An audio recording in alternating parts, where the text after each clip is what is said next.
हमने कितने भी व्रत किए, कितने भी अनुष्ठान किए, कितनी भी शिव आराधना करी, कितनी भी नवरात्रि के व्रत किए, परंतु उन सबको देवताओं ने स्वीकार किया है कि नहीं, हमको कैसे पता चले?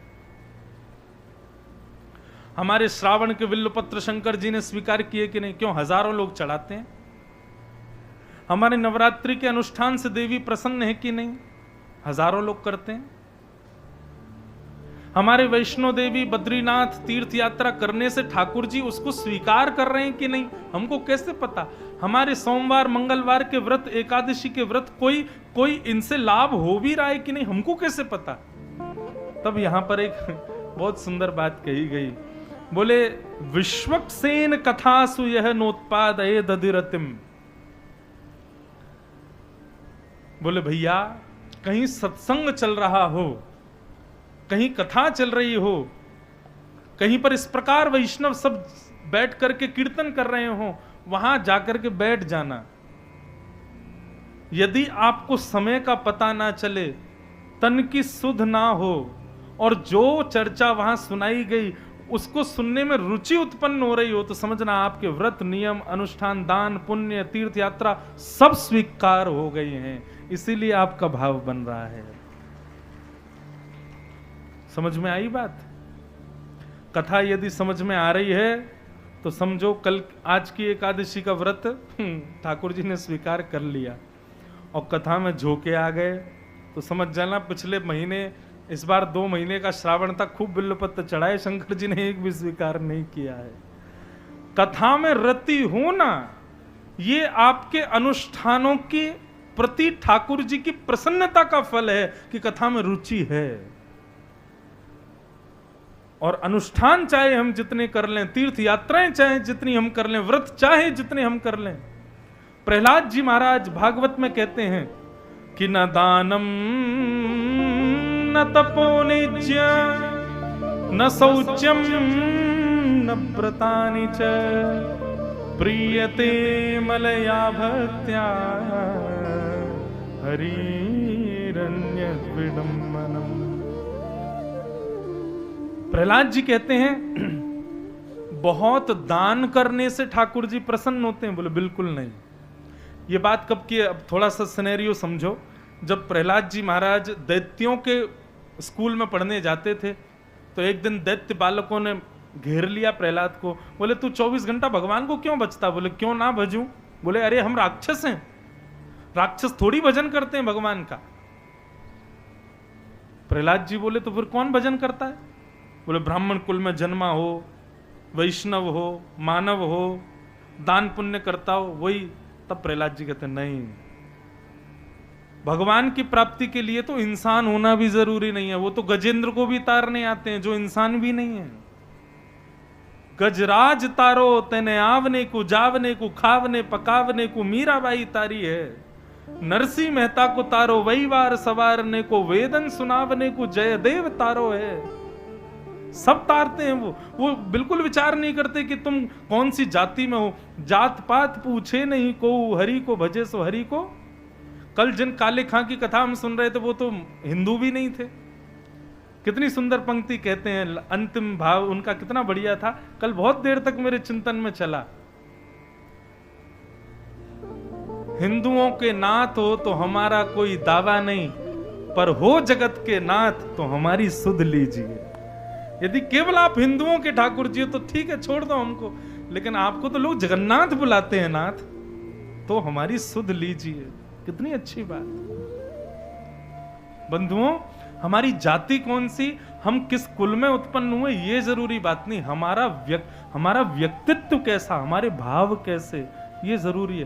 कर्माबाई कहाँ, हम लोगों के नियम देख लो, सुबह 4 बजे उठेंगे, नहा धो करके तिलक फोटा लगा करके तब ठाकुर जी का भोग लगाएंगे, मंदिर में पूजा घंटा घड़ियाल घुमावेंगे, खूब बार बार प्रणाम करेंगे, इसका पाठ उसका पाठ, ये पाठ वो पाठ करेंगे। कर्माबाई सुबह उठती, दांतुन तोड़ती, दांत मज रही है, यहाँ चूल्हा जला रही है, पतीला धर रही है, उसमें घी डाल रही है, उसी में खिचड़ी बना रही है, नहाई भी नहीं है, मुंह भी नहीं धोया, और खिचड़ी बनाते बनाते मन में सोचती है जल नहीं गई हो, अब कलची मिली नहीं तो फिर दांतुन के पिछले भाग से ही चला देती है उसको। और जब परोसती है ठाकुर जी के आगे, ठाकुर जी पाने आते हैं उसके खिचड़ी को। तो भैया ये नियम कानून जितने हम लोगों के बने हुए हैं, पवित्रता, ध्यान, धारणा, समाधि आदि, ये सब जो कुछ भी है, ये सब तब तक के लिए जब तक भाव हृदय में नहीं। जैसे ही भाव उत्पन्न हो जाएंगे ना, सुध नहीं रहेगी आपको, स्नान की भी सुध नहीं रहेगी। क्यों?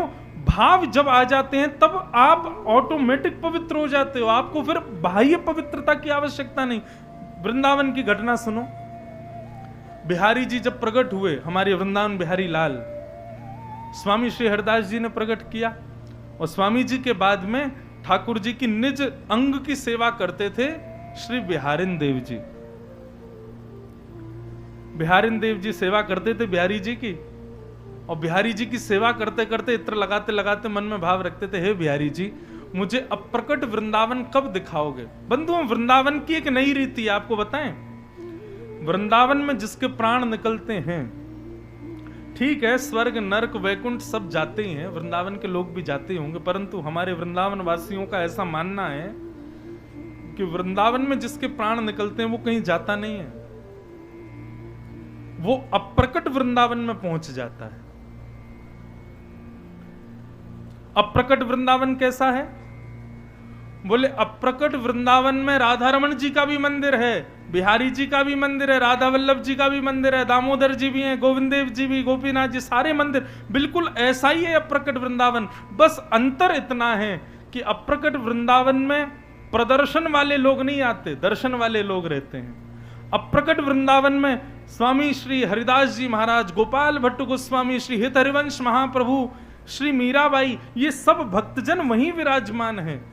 अप्रकट वृंदावन में जब आप जाओगे तो राधा रमन जी के मंदिर में ठाकुर जी एक निष्ठ ऐसे नहीं दिखाई देंगे। जैसे ही आप अप्रकट वृंदावन में दर्शन करने जाओगे, राधा रमन जी पूछेंगे, अरे आज तो बड़ी देर से आए हो, हैं, चला जा दर्शन कर ले मेरे। वहां पर ठाकुर भी बोलते हुए मिलेंगे। बिहारी जी का दर्शन करने जाओगे तो बिहारी जी आपसे मुंह से बोल करके कहेंगे, भैया मेरे काजे मागन मिश्री को कल भोग ले आइयो, मुझको बहुत जोर से मन कर रहे हो। ये अप्रकट वृंदावन है। तो कहते हैं भैया वृंदावन में जिसने प्राण त्यागे वो वृंदावन से फिर अप्रकट वृंदावन में पहुंच जाता है और सदा वहीं रहता है। वहां श्यामा श्याम की नित्य लीला चलती है, आज भी वृंदावन में चल रही है, लेकिन हमें दिखती नहीं। जब अप्रकट वृंदावन प्राप्त हो जाता है तो वो लीलाएं दिखने लग जाती हैं। अप्रकट वृंदावन में किसी को भूख नहीं लगती, किसी को प्यास नहीं लगती, तो फिर जीते कैसे हैं? बोले श्याम सुंदर को देखने से ही उनका पेट भरता है, श्याम सुंदर को देखने से ही उनकी प्यास बुझती है। ऐसा अप्रकट वृंदावन। तो बिहारिन देव जी बिहारी जी की सेवा करते थे, इत्र आदि पोशाक आदि की, और कहते हैं बिहारी जी मुझे भी अप्रकट वृंदावन ले चलो ना, मुझे भी अप्रकट वृंदावन दिखाओ ना। एक दिन बिहारी जी ने कृपा की, ब्रह्म मुहूर्त में सुबह सुबह श्री बिहारिन देव जी यमुना स्नान करने के लिए जब गए तो दातुन कर रहे थे, और दातुन करते करते उनके नेत्र बंद हो गए, और नेत्र बंद होते ही उनको अप्रकट वृंदावन दिखने लगा। बहुत सुंदर पद है, पूरा तो नहीं गाऊंगा क्योंकि रसिकों का पद है, समझ में नहीं आएगा, पर बहुत सुंदर है। बिहरत लाल बिहारिन दो यमुना जी के तीरे तीरे। दोनों श्याम सुंदर और लाडली जी बिहार करते हुए, दातुन करते हुए बिहारिन देव जी को अप्रकट वृंदावन में दिखने लगे। श्याम सुंदर ने किशोरी जी के गले में गलवैया दी है, किशोरी जी ने श्याम सुंदर के गले में गलवैया दी है। यहाँ किशोरी जी की चंद्रिका और ठाकुर जी के मुकुट भी आपस में स्पर्श हो रहे हैं। किशोरी जी की गुलाबी चुनरी, श्याम सुंदर की पीली पीतांबरी भी आपस में मिल रहे हैं, नेत्र से नेत्र मिल रहे हैं, मुस्कान से मुस्कान मिल रही है। ऐसी सुंदर छवि लेकर के यमुना के पुलिन पर श्याम सुंदर चल रहे हैं, दातुन करते हुए श्री बिहारिन देव जी को वो रूप दिखने लगा। और देखते देखते देखते देखते महाराज ऐसी सुंदर छवि का दर्शन किया, जब नेत्र खोले तो 3 दिन बीत चुके थे। मुख से अविरल खून की धार बह रही थी, छिल गया था मुख पूरा। और जब नेत्र खोल करके देखा तो सामने बहुत सारे लोग खड़े थे, कोई उनको उठा रहा था, कोई उन पर पानी डाल रहा। बोले हुआ क्या? बोले अरे 3 दिन हो गए हैं, बिहारी जी की मंगला तक नहीं हुई है, 3 दिन से श्रृंगार भी नहीं हुआ, भोग भी नहीं धराया बिहारी जी को, बिहारी जी के कपाट ही नहीं खुले हैं, आप 3 दिन से मूर्छित अवस्था में थे। बिहारी देव जी बोले मैं अप्रकट वृंदावन में चला गया था। ये स्थिति है भक्त की।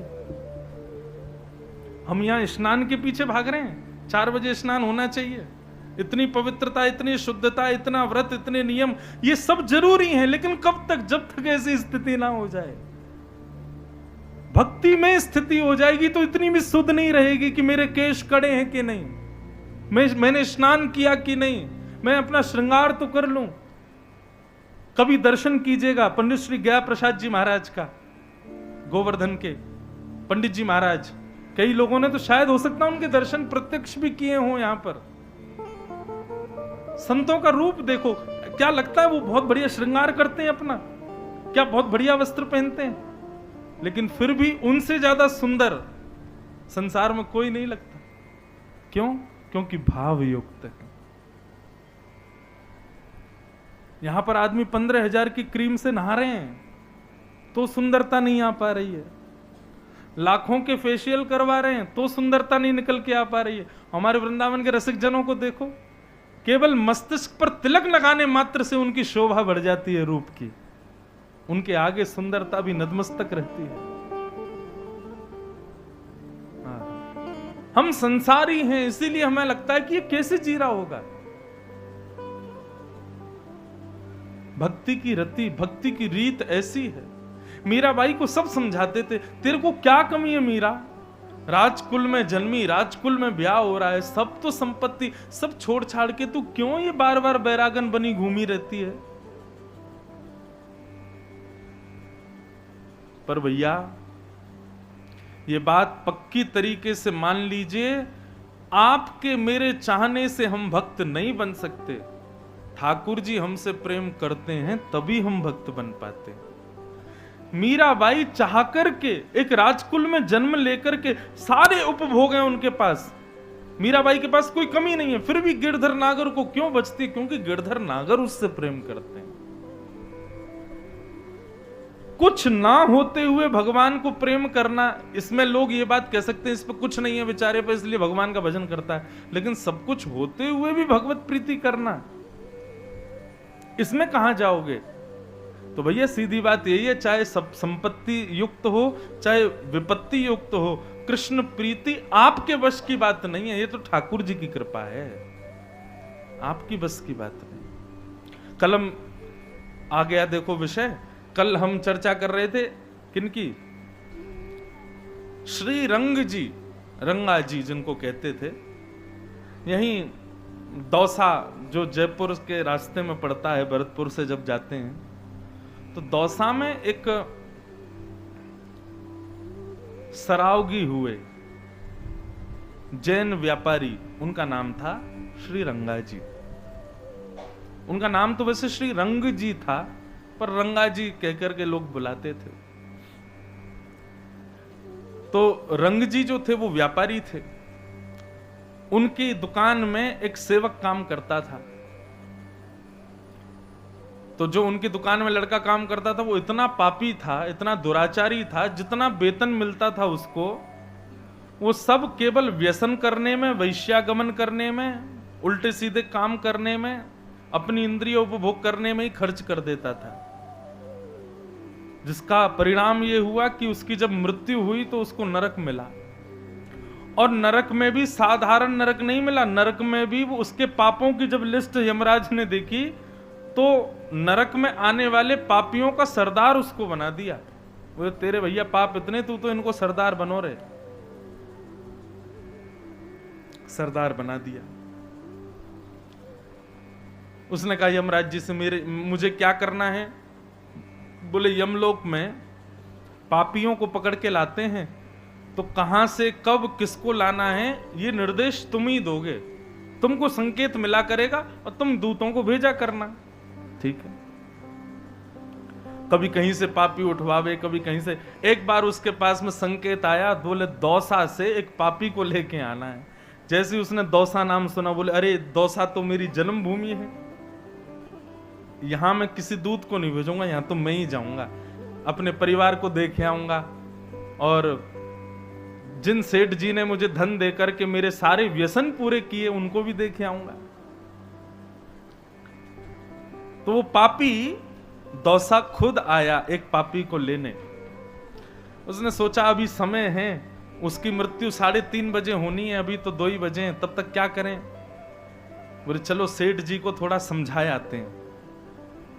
और वो सेठ जी के पास गया तो दुकान में कभी कोई वस्तु गिर जाए, कभी कुछ गिरे, तो उन्होंने कहा ये हो क्या रहा है। इतने में ही वो प्रकट हो गया। प्रकट हो तो सेठ जी बोले अरे भाई तेरी तो मृत्यु हो गई, तू कहां से आ गया।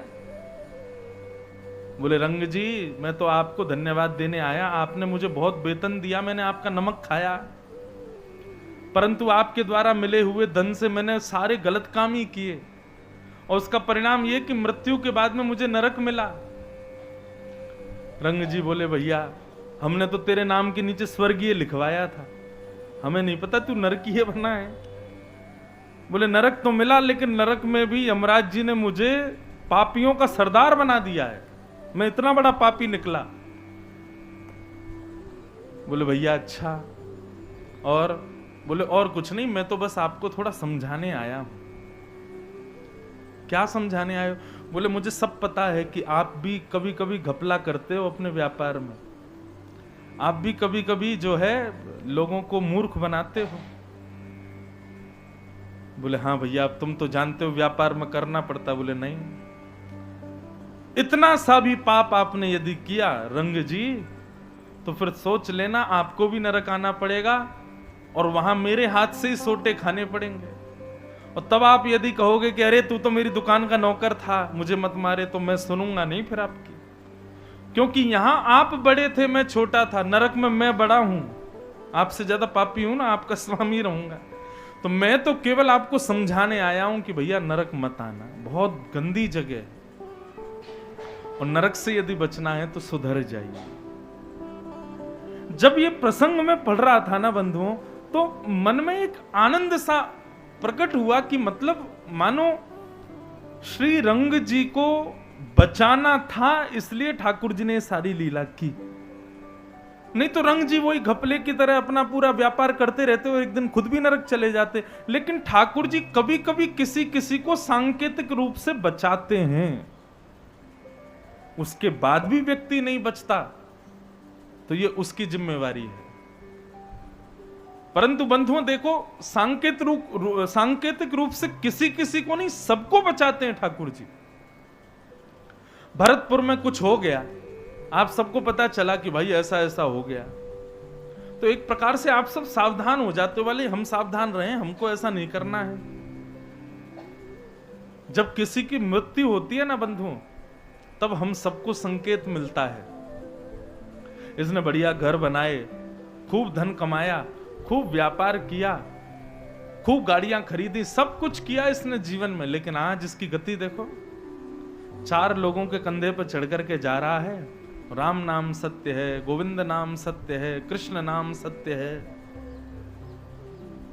इसके लिए धन प्रायोरिटी था, इसके लिए घर परिवार सब कुछ प्रायोरिटी था, लेकिन आज इसके साथ कुछ भी नहीं जा रहा है, केवल राम का नाम बोलते हुए 10-15 लोग जा रहे हैं। उसी समय संकेत मिलता है, ये राम नाम सत्य है हम क्यों बोलते हैं किसी की मरने पर, किसी की मृत्यु पर राम नाम सत्य क्यों बोला जाता है। बोलते तो सब हैं, लेकिन आज तक किसी ने पूछा नहीं कि क्यों बोलते हैं। जितने लोग जिंदे चल रहे हैं उनको सावधान किया जाता है, भैया धन सत्य है ना, परिवार सत्य है, बोले ना, पत्नी सत्य है नहीं, बच्चे सत्य है नहीं, सब कुछ था इसके पास, लेकिन देखो पीछे घूम करके कुछ भी साथ नहीं जा रहा है। सब लोग एक ही नाम बोलते हुए जाते हैं, क्या, केवल राम नाम सत्य है। इसलिए भैया जितने जीवित लोग हो अब सावधान हो जाओ, थोड़े से संभल जाओ, सुधर जाओ, अब राम के नाम का आश्रय ले लो, इसलिए राम नाम सत्य बोला जाता है। पूरे नगर में बोलते हुए जाते हैं, जितने जीवित लोग हैं भैया घर के अटारियों से जो देख रहे हैं सब सावधान हो जाओ, केवल राम नाम सत्य है, इसके साथ कुछ भी नहीं जा रहा है, केवल राम का नाम जा रहा है, सब राम आश्रित हो जाओ। अब होता क्या है, 2-4 दिन तक के लिए तो लोगों में वैराग्य आता है, उसको बोलते हैं मरकट वैराग्य। कौन सा वैराग्य? मरकट वैराग्य। एक होता शमशान वैराग्य, एक होता मरकट वैराग्य। ये शमशान वैराग्य कैसा होता है? किसी की मृत्यु के बाद 2-3 दिन तक रहता है।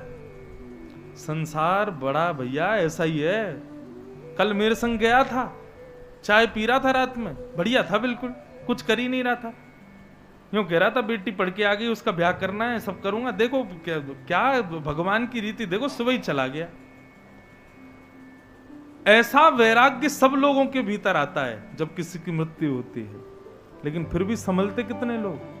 4 दिन का वैराग्य, उसके बाद सब लोग वही करने लग जाते हैं जो वो करके गया है। संकेत हम सबको दिलाते हैं ठाकुर जी, पर हम संभलते नहीं। भगवान ने धन्ना जी वो दूत गया और जाकर के बोले कि रंगा जी आप संभल जाओ, ये गपलाबाजी सब बंद कर दो, नरक आना पड़ेगा नहीं तो आपको। रंगा जी ने पूछा, तेरा परिवार भी रहता है यहां पर, तू सबको छोड़ केवल मुझे ही ज्ञान देने क्यों आया? बोले क्या पता ठाकुर जी की शायद इच्छा होगी, जब मैंने सुना कि दौसा से किसी को लाना है तो मैंने सोचा आपको बता चलूं कि समझ जाओ। बोले क्या, किसको लेने आए हो? बोले एक बंजारा रहता है 3री गली नंबर में। बोले हाँ, वो भी बड़ा दुष्ट है, मेरे जैसा ही पापी है। अच्छा, उसको बनाया पापी मैंने ही था, मेरे संग ही रहता था वो, उसी को लेने आया हूं। बोले वो तो बढ़िया घूम रहा है, उसको तो कुछ नहीं। बोले नहीं, वो अभी बैलगाड़ी लेके जाएगा, उसको बैल पागल हो जाएगा और बैल जो है सींग मारेगा, उस सींग के हृदय में जाते ही उसकी मृत्यु हो जाएगी, उसके सींग पे जाके मैं बैठूंगा, अभी समय हो गया। इतने में ही वो गया, सामने से देखा वही बंजारा आ रहा था, उसका बैल अचानक से पागल हुआ।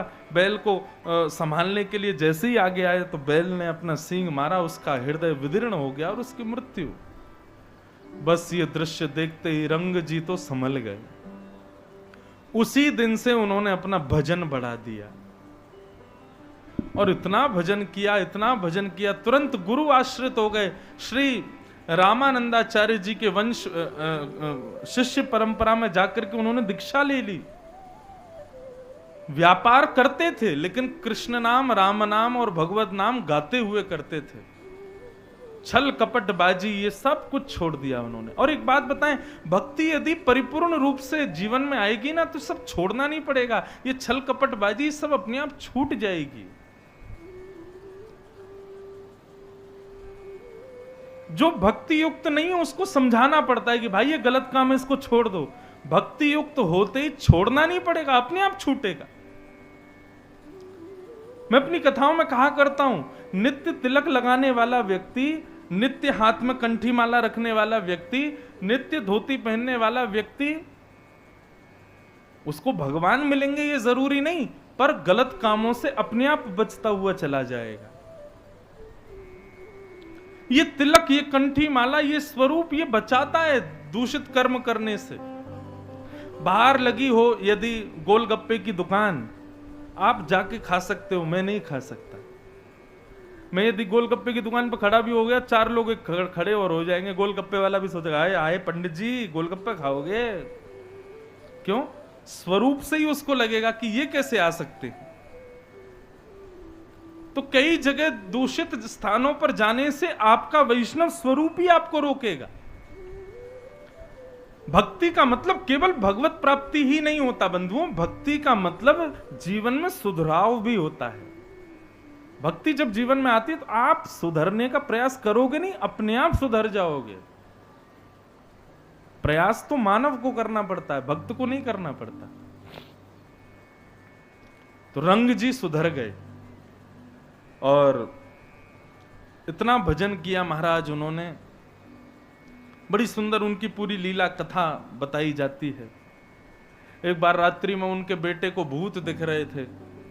उसने जाके पिताजी से कहा, पिताजी मैं जहां सोता हूं वहां रात्रि में भूत दिखाई देते हैं। तो रंग जी बोले रुक जा, तेरी जगह मैं सोता हूं। तो बेटे की जगह रंग जी सो गए। रात्रि में जैसे ही भूत आया, तुरंत महाराज हाथ में जल लेकर के राम नाम से उसको मारने लगे।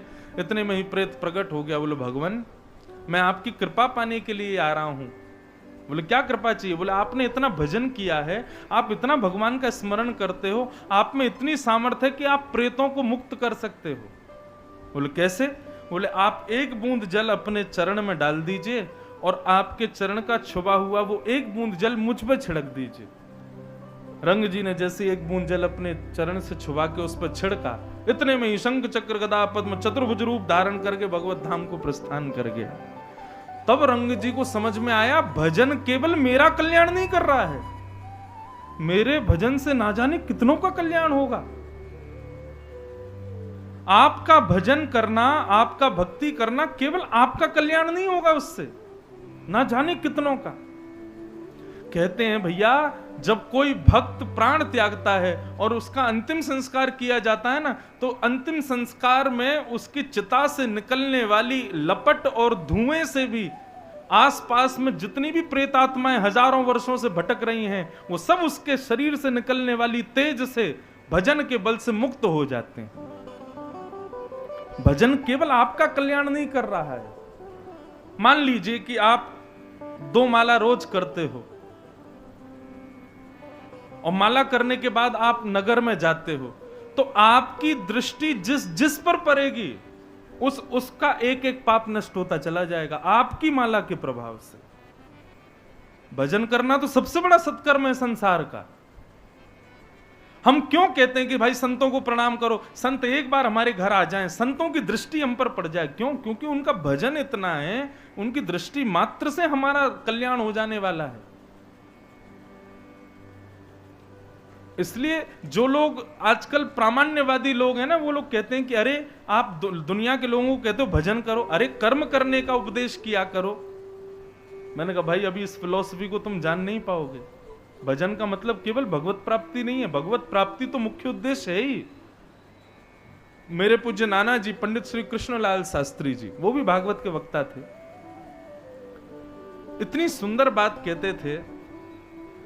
वे कहते, लाला तेरे पिताजी, तू या फिर मैं, हम लोग भागवत के वक्ता बने हैं, इसमें पता है हमारे पूर्व जन्म का कितना पुण्य है? मैंने कहा नाना जी कितना पुण्य है? बोले लाला श्री सूरदास जी, मीराबाई, तुलसीदास, रैदास, ये सब भक्त, ये कभी राह पे चल रहे होंगे और उसी राह से पूर्व जन्म में मैं, तू, हम लोग भी साधारण मानव की तरह घूमते हुए जा रहे होंगे, और तभी सूरदास, तुलसीदास, मीराबाई जैसे भक्तों ने हमको एक बार देख लिया होगा। उनकी एक बार दृष्टि का यह प्रभाव हुआ कि अगले जन्म यानी कि इस जन्म में हम वक्ता बन करके आए। हम पर ठाकुर जी की इतनी कृपा है कि हम उनकी कथा सुना पा रहे हैं। केवल इतना पुण्य है कि एक भक्त ने हमको पूर्व जन्म में देखा और उसका परिणाम यह हुआ कि इस जन्म में हम भगवत वाणी सुना पा रहे हैं।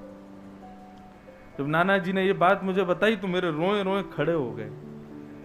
बोले कि उनकी चरण सेवा तो बहुत दूर की बात है, उनकी सेवा, उनकी चरण सेवा, उनका सत्संग हमने नहीं सुना होगा, बस राह चलते ऐसी गलती से उनकी दृष्टि हम पर पड़ गई होगी, उसका परिणाम है ये। सोचो, आप सब भी यहां बैठ के कथा सुन रहे हैं, मतलब आप सब पर भी आपके पूर्व जन्मों में कभी ना कभी किसी भक्त ने कृपा की होगी, कभी देख लिया होगा, कभी हाथ फेर दिया होगा, अपना प्रसाद दे दिया होगा, कुछ ना कुछ तो कृपा हुई है। उसी का परिणाम है कि हम आप सब श्रोता और हम वक्ता बन के यहां बैठे हैं। इसलिए भैया भजन करना प्रारंभ करो, ठाकुर जी का नाम गुणगान करना प्रारंभ करो। क्यों? उससे केवल आपका नहीं, आप जिसको देखोगे उसका कल्याण होगा, उस पर कृपा होगी। सत्संग का मतलब केवल प्रवचन सुनना नहीं होता, सत्संग का मतलब जो भजन करे हम उसके संग रहें, उसका प्रभाव हम पर पड़ेगा। तो श्री रंग जी ने जब ये देखा तो देख करके बड़े आनंदित हो गए। बोले जय हो भैया, हमारे भजन से इतना कल्याण हो रहा है प्रेतों का। इस प्रकार रंग जी का चरित्र सुनाया गया। तो ये मैंने चरित्र क्यों सुनाया कि भैया 2-3 बातें इससे प्रमुख हैं। पहली बात, भगवान कई बार दूसरों के साथ ऐसी लीला करते हैं, हमको वो दिख जाती है, मानो ठाकुर जी हमको सावधान करना चाह रहे हैं। दूसरी बात ये समझ में आई कि जो भगवत भजन हमारे मन में प्रकट हुआ, ये हमारे आपके चाहने से नहीं हुआ है, ठाकुर जी के चाहने से हुआ। तीसरी बात ये समझ में आई कि भगवत भजन से केवल आत्म कल्याण नहीं होता।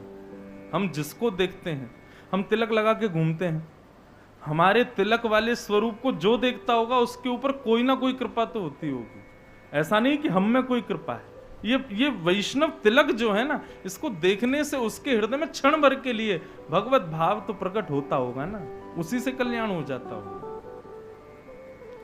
इसलिए वैष्णव बनो, भक्त बनो, ठाकुर जी का नाम गुणगान करो, उससे सबका कल्याण होता है, केवल आत्म कल्याण की बात नहीं है।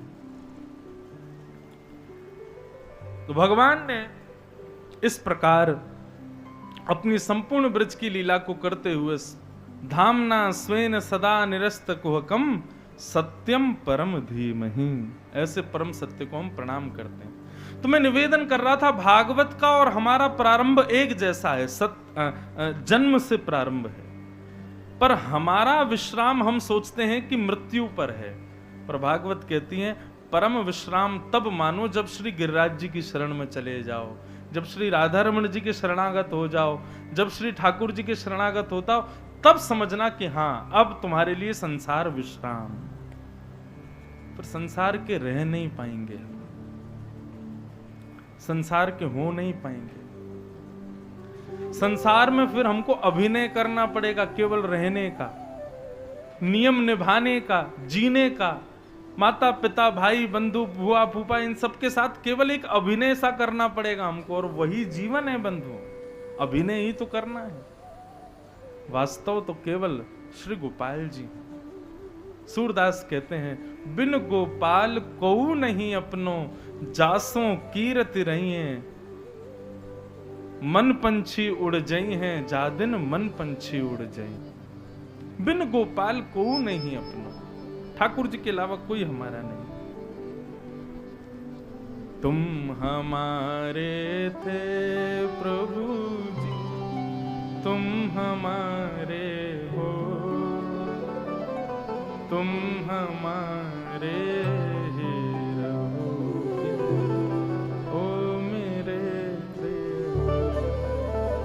हम तुम्हारे थे प्रभु जी, हम तुम्हारे हैं, हम तुम्हारे ही रहेंगे, ओ मेरे प्रियतम।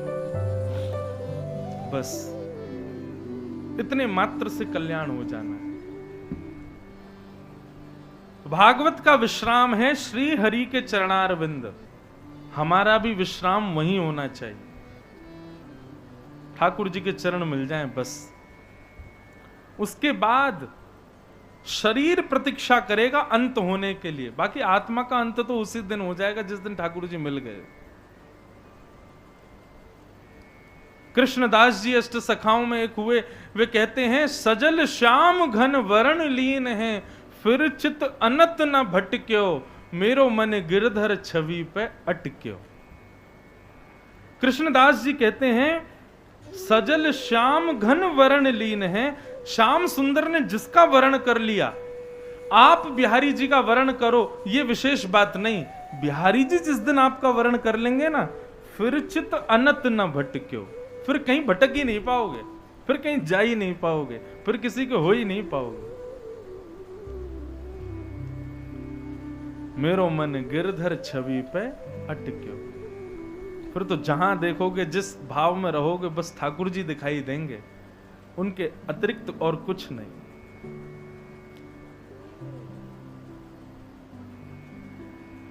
आज सुबह कुछ वैष्णव मिलने आए थे, तब एक चर्चा जैसी वहां हुई, तो उस पर मैं उनके जाने के बाद अभी तक भी मैं उसी पर ही चिंतन कर रहा था।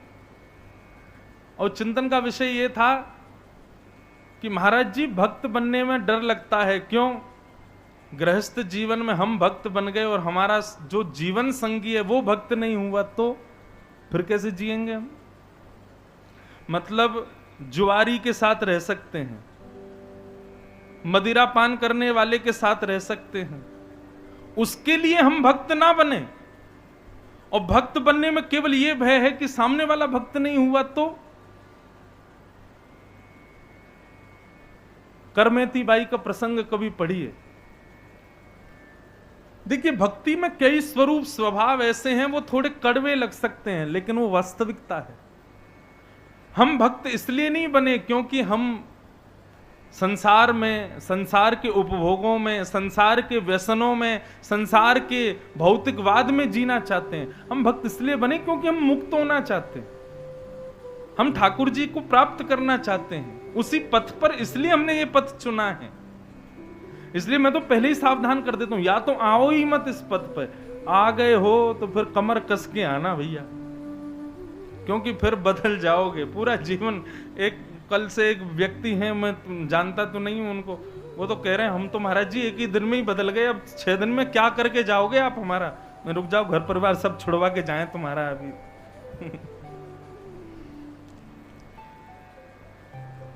घर परिवार छोड़ने के लिए थोड़े ही है, बल्कि भैया अकेले हम क्यों भजन करें, सबसे करवाएंगे, सबको भक्त बनाएंगे। भक्त नींबू की तरह होता है, 5 किलो दूध में निचोड़ दो सबको पनीर बना देता है। ऐसे ही भक्त भी होना चाहिए, जहां जाए, जहां बैठे, जितने लोगों के बीच में सबको अपने जैसा बना दे। नहीं तो काय बात की भक्ति उसकी। तो मन में विचार हो रहा था कि हम भक्त केवल इस भय से नहीं बने, भक्ति केवल इस भय से नहीं करें कि कल को हमारे जीवन में कोई विपरीत व्यक्ति आ गया तो, भक्त नहीं हुआ तो। देखो, कल भी मैंने संकेत किया था, आज भी कर दूं। यदि हमारा जीवन संगी भक्त आ गया तो दोनों मिलकर भजन करेंगे, और जीवन संगी भक्त नहीं आया तो जो प्रेम का अंश उसको मिलना चाहिए वो भी बचा कुचा भी हम बिहारी जी को ही दे देंगे। उसमें चिंता की क्या बात है? फिर यदि हमारे योग्य व्यक्ति मिल जाए तो प्रेम का अंश उसको मिलेगा, दोनों मिलके भजन करेंगे। और यदि विपरीत व्यक्ति मिल गया तो थोड़ा बहुत जो प्रेम उसको मिलना था वो भी उससे छुपा करके बिहारी जी को ही दे देंगे। अब नाथ, अभिनय तो करना है, ब्याह तो हो गया, लेकिन हमारे प्रियतम तो आप ही, इनसे हमको कोई अभिलाषा नहीं।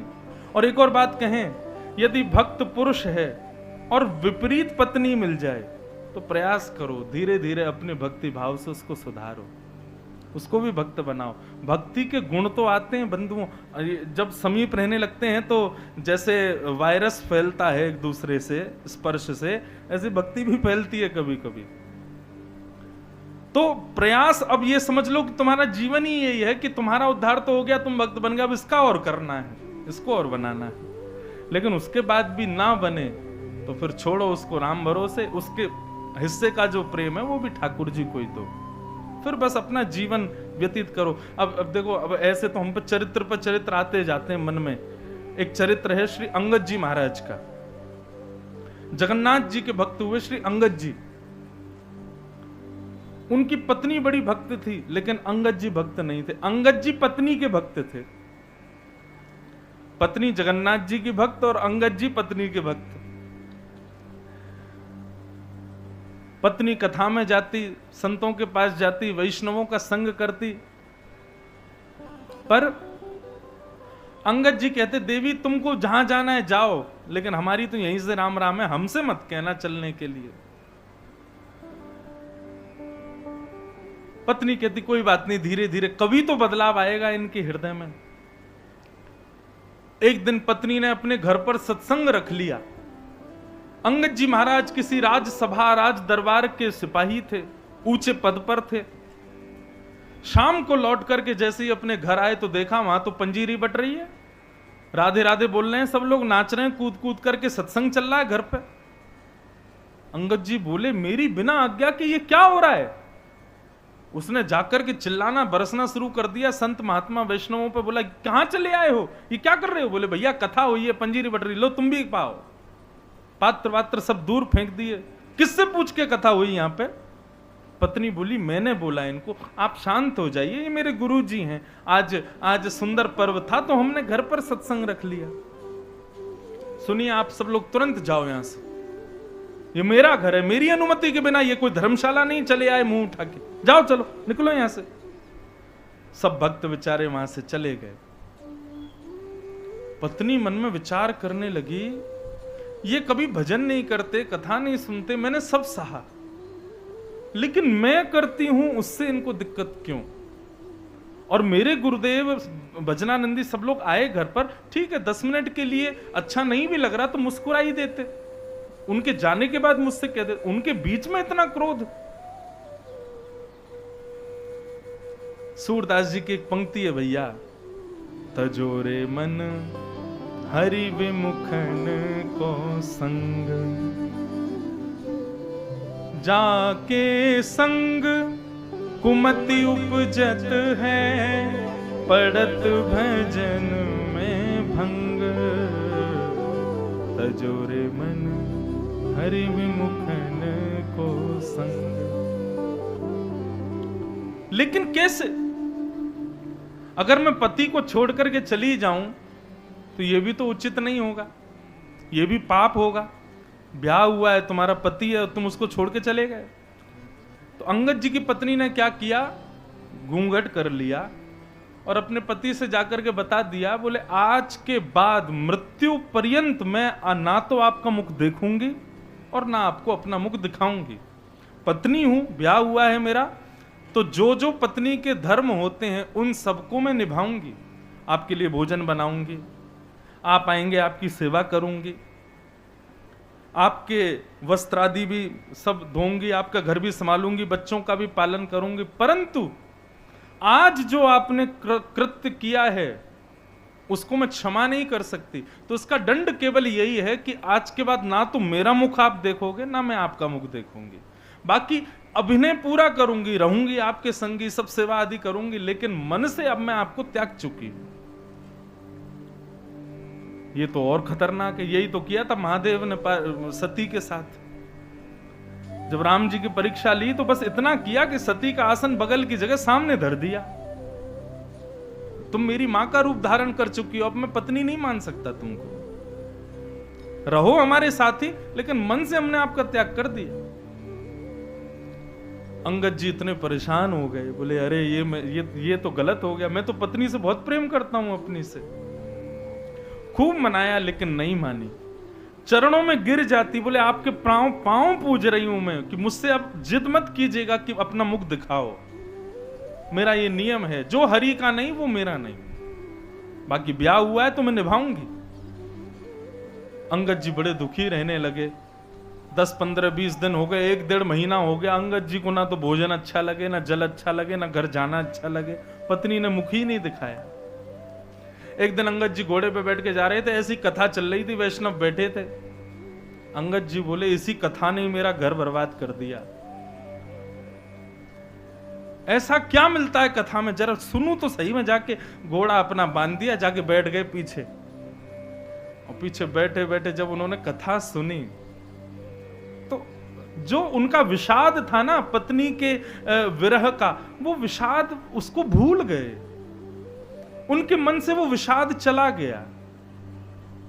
मानो उनको ऐसा लगा कि अभी तक तो मैं जिया ही नहीं, ये जो चंद मिनट मैं कथा में बैठा हूं मैं जीवित अभी हुआ हूं। उनको आज जैसी अनुभूति हुई ऐसी पहले कभी नहीं हुई थी। अंगद जी को बहुत अच्छा लगा।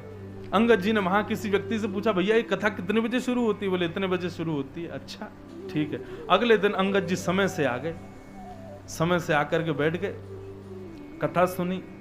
2-3 दिन तक बड़े भाव से कथा सुनी। उसके बाद में अंगद जी आए तो देखा ना तो श्रोता ना वक्ता। बोले किसी से पूछा, भैया यहाँ कथा हो रही थी, कहाँ हुआ? बोले कल 7 दिन हो गए, हो गई कथा, विश्राम। अच्छा तो 7 ही दिन की होती है? बोले हाँ। भैया उन व्यास जी का पता दे दो जो आए थे अभी। किसी ने पता दिया तो अंगद जी उसके घर पहुंच गए।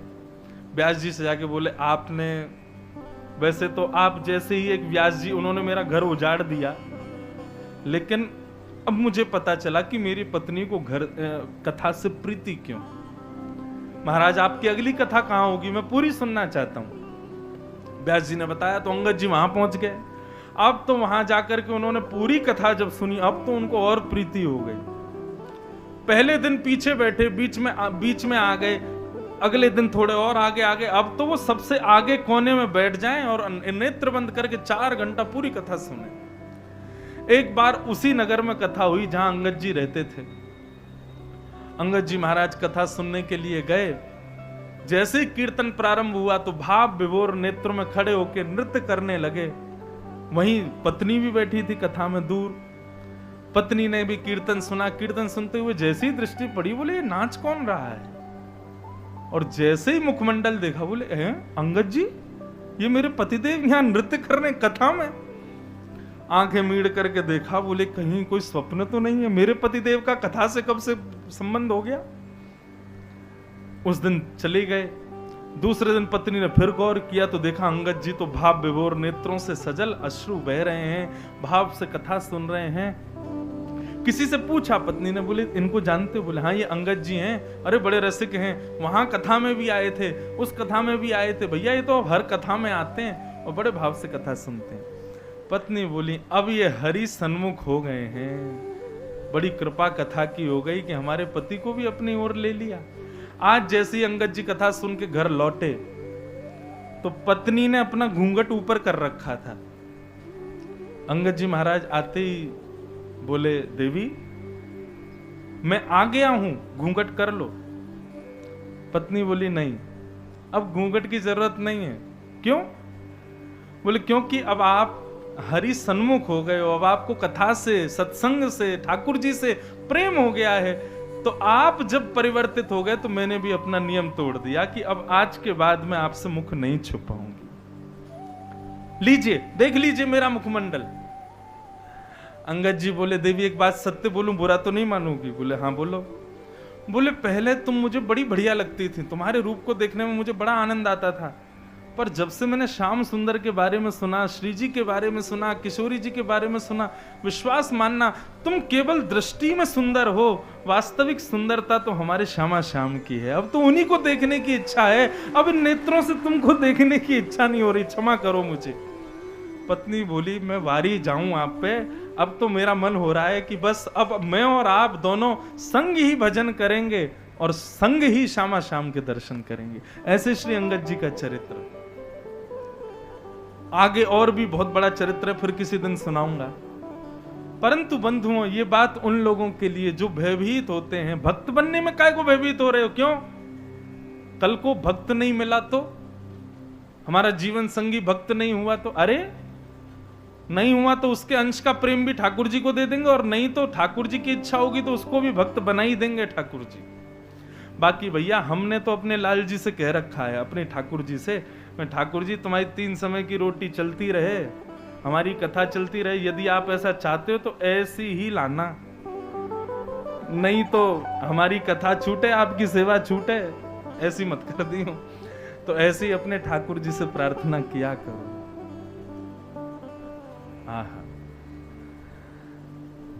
तो भैया वैष्णव भक्त बनने से अपना ही नहीं सबका कल्याण, भक्ति के पथ के पथिक बन गए तो आप सबका कल्याण करोगे, अपना ही नहीं। धर्म प्रोजित कई तवोत्र परमो निर्मत्सराणां सतां वैद्यं वास्तवमत्र वस्तु शिवदं तापत्रयोन्मूलनम् श्रीमद्भागवते महामुनिकृते किं वा परैरीश्वरः सद्यो हृद्यवरुध्यते त्रिकृतिभिः शुश्रूषुभिस्तत्क्षणात्। बंधुओं, 4 बातें हैं भागवत के श्रोताओं को जो समझनी है। पहला, भागवत का विषय क्या है। दूसरा, भागवत का अधिकारी कौन है। तीसरा, भागवत सुनने से हमारा किससे संबंध होगा। चौथा, भागवत सुनने का, कराने का प्रयोजन क्या है। ये 4 बातें ध्यान से सुनो। तो सबसे पहले भागवत का विषय क्या है? भागवत सुनने से बहुत ज्ञान हो जाता है, भागवत सुनने से पाप नष्ट हो जाते हैं, भागवत सुनने से हमारे पितृ मुक्त हो जाते हैं, भागवत कराने से जीवन के सारे अनिष्ट नष्ट हो जाते हैं। ये सब बातें कहने की हैं बस। वास्तविकता भागवत सुनने का विषय क्या है ये सुनिए। धर्म प्रौजित कई तवोत्र परमो। भागवत सुनने के बाद, कथा सुनने के बाद आपके हृदय में परम धर्म करने की इच्छा प्रकट होगी। परम धर्म किसे कहते हैं? धर्म और परम धर्म दो बातें। धर्म का मतलब जो केवल हम अपने सुख के लिए, अपने परिवार के लिए करते हैं, वो सब धर्म है। आप व्यापार करते हो, ये धर्म है। आप नौकरी करते हो, ये धर्म है। 3 समय की रोटी मिले उसके लिए मेहनत करते हो, ये धर्म है। आप सुबह समय से जाकर के दुकान खोलते हो, रात्रि लौट के घर आते हो, ये धर्म है। पत्नी की सुध लेते हो, बच्चों का ध्यान रखते हो, ये सब धर्म है। परंतु इसमें अपने देह और दूसरे के देह के सुख का विचार है, वही धर्म। पर परम धर्म में देह नहीं, आत्म कल्याण की भावना होती है। समझ में आ रही है बात? धर्म का मतलब केवल इतना कि 4 लोगों में मेरा यश कैसे हो, कीर्ति कैसे हो, वैभव कैसे हो, मैं नाम प्रतिष्ठा यश कैसे प्राप्त करूं, सत्कर्म पर कैसे चलूं, धर्म निष्ठा से कर्म कैसे करूं, ये सब धर्म कहलाते हैं। यहां यश वैभव कीर्ति प्राप्ति के लिए जो आपने कर्म किए वो सब धर्म, पर ठाकुर जी के हृदय में आपका नाम पहुंचे उसके लिए जो आपने कर्म किए वो परम धर्म। अब समझ आया परम धर्म का मतलब क्या है? अभी आप कथा में बैठे हो, 2 बजे से यहां बैठे हो, और जब तक आप यहां बैठोगे बताओ ये धर्म कर रहे हो कि परम धर्म कर रहे हो? ये परम धर्म है, क्योंकि आपके शारीरिक सुख का यहां कुछ भी नहीं है। नीचे बैठे हो या ऊपर भी बैठे हो, तो भगवान गीता में कहते हैं सबसे कठिन 2 काम है अर्जुन संसार में। पहला, खुद पढ़ना बिना किसी की सहायता के, ये कठिन है, अध्ययन स्वाध्याय। और दूसरा सबसे कठिन काम है अर्जुन, बहुत देर तक चुप रह करके किसी और को सुनना। बहुत कठिन काम है ये। आप सब लोग लगभग जब से हम आए 2:30 बजे से आप सब मौन ही हो, चुप ही बैठे हो, और 6, 6:30 बजे तक कथा चलेगी तब तक चुप ही रहोगे। तो यहां पर आपके शरीर को कोई लाभ नहीं है। यहां पर आपका शरीर पतला हो रहा है या पुष्ट हो रहा है या उसकी योग्यताएं हो रही हैं, ऐसा कुछ नहीं है। यहां शारीरिक सुख का कोई विचार नहीं है। आप जितनी देर यहां बैठेंगे उतनी देर केवल मानसिक और बौद्धिक विकास ही होगा, आत्मिक विकास ही होगा, विचारों का विकास ही होगा। इसलिए यह परम धर्म है। जहां शारीरिक विकास और व्यवहारिक विकास पुष्ट होते हैं वो धर्म, और जहां बौद्धिक, मानसिक और आत्मिक विकास पुष्ट होते हैं वो परम धर्म। अच्छा, एक बात और, गिरिराज जी की परिक्रमा बताओ ये धर्म है कि परम धर्म है? क्या है? परम धर्म है। क्यों? क्योंकि शारीरिक सुख तो नहीं मिलता, हाथ पांव बेचारे बोल जाते हैं। हां, एक और बात, परिक्रमा लगाने के पीछे उद्देश्य क्या है, उससे आपका धर्म और परम धर्म व्यवस्थित होगा। उद्देश्य यदि ये है कि हे भरतपुर में हमारा घर बन जाए, भरतपुर में हमें प्रॉपर्टी मिल जाए, या आदि आदि व्यापार के, तो वो धर्म ही है। लेकिन उद्देश्य क्या है? गोवर्धन गिरधारी जी सुध लेना ध्रुव तारे प्रहलाद वारे, सब ही तुमने पार उतारे, अब आई हमारी बारी जी सुध लेना हमारी। आपने ध्रुव प्रहलाद को भी उबार दिया नाथ, अब हमारी बारी है, हम पर कब कृपा करोगे? यदि इस भाव से गिरिराज जी की परिक्रमा लगाई गई है तो वो धर्म नहीं है, वो परम धर्म है। इस लोक के लिए जो क्रियाएं हैं वो सब धर्म, परलोक के लिए या वृंदावन के लिए या ठाकुर जी की प्राप्ति के लिए जो क्रिया वो परम धर्म। तो भागवत का विषय क्या है? भागवत के श्रोता बनने के बाद आपके हृदय में परम धर्म अति करने की इच्छा प्रकट होने लगेगी। फिर आप देह सुख के कार्य नहीं करोगे, आत्म सुख की क्रियाएं ज्यादा करोगे। यह है भागवत का विषय। भागवत सुनने के बाद भी केवल देह सुख की क्रियाओं में लगे हैं तो माफ कीजिए, आपने 4 घंटे बैठ करके केवल किसी को सुना, उतारा नहीं जीवन में। यदि आपने उतारा होता तो आपके जीवन में परिवर्तन आ जाएगा।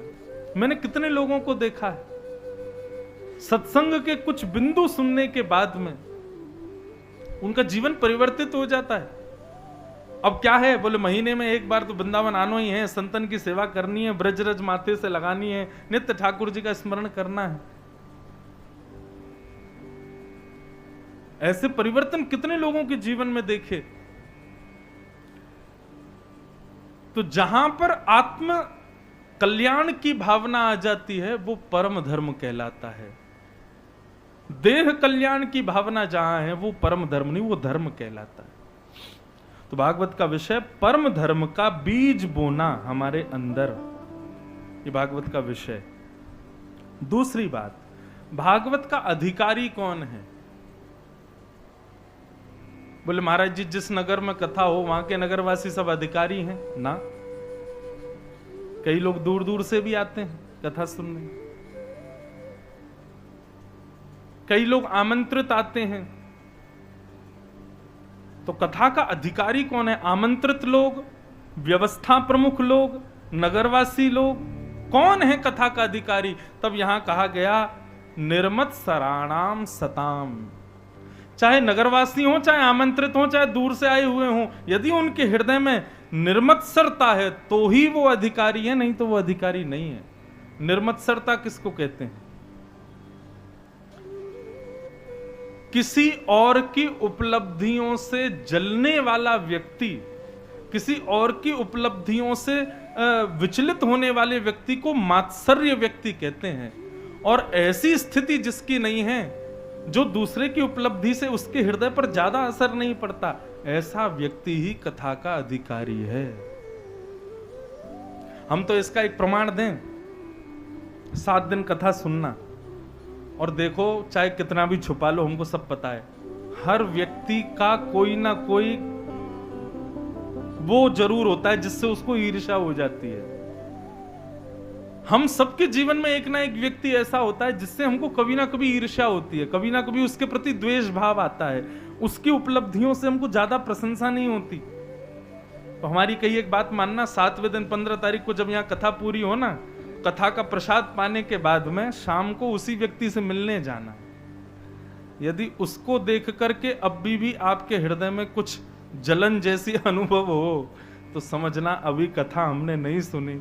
लेकिन उसको देख करके अब आपके हृदय पर कोई पीड़ा ना हो, आपके हृदय में कोई विचलितता ना हो, उसकी उपलब्धि देख करके आपके हृदय में किसी भी प्रकार की अब ज्वलनशीलता ना होती हो, तब फिर बिहारी जी को जाके धन्यवाद कह आना, जय हो बिहारी जी, आपने बड़ी कृपा की, कथा हमारे जीवन में आ गई तो हमारे हृदय से मात्सर्य दोष नष्ट हो गया। समझ में आई बात? तो 7वें दिन 15 तारीख को एक बार चेक कराना सब लोग कि कथा हमारे भीतर आई है कि नहीं। कथा आई होगी तो मात्सर्य दोष नष्ट हो जाएगा, तो कथा नहीं आई होगी तो अभी भी मात्सर्य ही होगा, दूसरे से जलना, दूसरे के प्रति ईर्ष्या। आजकल व्यक्ति अपने दुख से कम दुखी है, दूसरे के सुख से ज्यादा दुखी है। वो इतना सुखी क्यों, वो इतना सुंदर क्यों, उसके पास इतना धन क्यों, उसके पास इतनी प्रॉपर्टी क्यों, उसका इतना नाम क्यों, उसका इतना यश क्यों, हर बात से हम चिढ़ रहे हैं। ये ज्वलनशीलता, इसी को ही मात्सर्य दोष कहते हैं। और ये मात्सर्य दोष भागवत से नष्ट होता है। यदि नष्ट नहीं हुआ तो इसका मतलब क्या है? डॉक्टर दवाई दे और फिर भी रोग दूर ना हो, डॉक्टर बोलेगा यार 1 हफ्ते का कोर्स कराया था, रोग तो दूर होना चाहिए, फिर भी क्यों नहीं हुआ?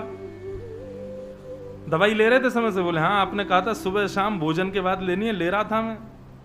भोजन क्या करते थे? बोले पूड़ी कचौड़ी आलू की सब्जी, और महाराज कभी, अब यहाँ के तो हलवाई नहीं पता, हमारे वृंदावन में तो क्या मिलता है सुबह, बेड़ई कचौड़ी बढ़िया घी में डाल डाल करके पा रहे थे महाराज। डॉक्टर बोले अरे परहेज तो करना था, परहेज तो किया ही नहीं तुमने, दवाई से काम थोड़ी चलेगा। तो इसी प्रकार भैया कथा है दवाई, और कथा में बताए गए जितने भी भाव हैं वो सब हैं परहेज। परहेज नहीं करोगे, केवल कथा सुन जाओगे तो रोग दूर थोड़ी ही होगा। तो रोग दूर हुआ है कि नहीं एक बार देख लेना 7वें दिन। ईर्ष्या यदि नष्ट हो गई हो, द्वेष यदि नष्ट हो गया हो, तो समझिएगा कि हमने औषधि और परहेज ढंग से किया। अब कोई वर्जिश करने जिम तो रोज जा रहा है, अखाड़ों में रोज जा रहा है, उठा उठा करके महाराज वो क्या बोलते हैं वेट, अपनी वर्जिश तो खूब कर रहा है, लेकिन घर पे आके आलू के पराठे खा रहा है, घी उड़ा रहा है, मक्खन खा रहा है, परहेज बिल्कुल भी ना करे, तो उसका जाना व्यर्थ नहीं है। ठीक उसी प्रकार भैया यहां बताई गई भाव जो है ये परहेज हैं, और कथा जो है ये औषधि है। औषधि लो और संग में परहेज करो, तब रोग निवृत्त होगे। और रोग की निवृत्ति मैंने बता ही दिया है कैसे पता करना है कि रोग निवृत्त हुए कि नहीं। दोष आपका संग बिना आपके प्रयास से छोड़ दें। कोई सिगरेट पीता था, कोई तंबाकू खाता था, कोई किसी के प्रति ईर्ष्या रखता था, किसी के प्रति लोभ रखता था, ये जितने भी दोष हैं संसार के, ये बिना प्रयास के केवल कथा सुनने से अनायास ही छूट जाएं। तब समझना कथा ने आपके ऊपर प्रभाव किया है। आपने कथा को नहीं सुना, कथा ने आपको स्वीकार किया, और 7 दिन बाद भी वैसे ही रहे जैसे 7 दिन पहले थे। लेकिन एक बात बोले, इसकी हम गारंटी दे रहे हैं, कुछ तो बदलाव आएगा। ज्यादा ना ही आवे, 1% ही आवे, आएगा जरूर। इतना तो हमें हमारी भागवत जी पे विश्वास है। भागवत की कथा में इतनी सामर्थ्य तो है, थोड़ा ही सही बदलाव तो करती है जीवन में। और कोई अनावृत सुनता रहे समय समय पर, तो धीरे धीरे परिवर्तन आने लग जाते हैं अनायास ही। तो भागवत का अधिकारी कौन? जिसके हृदय में मात्सर्य दोष नहीं। तो पहले बताया भागवत का विषय, फिर बताया भागवत का अधिकारी, अब बताया जा रहा है कि भागवत सुनने से हमारा संबंध किससे होगा। तो वैद्यम वास्तवमत्र वस्तु शिवदम,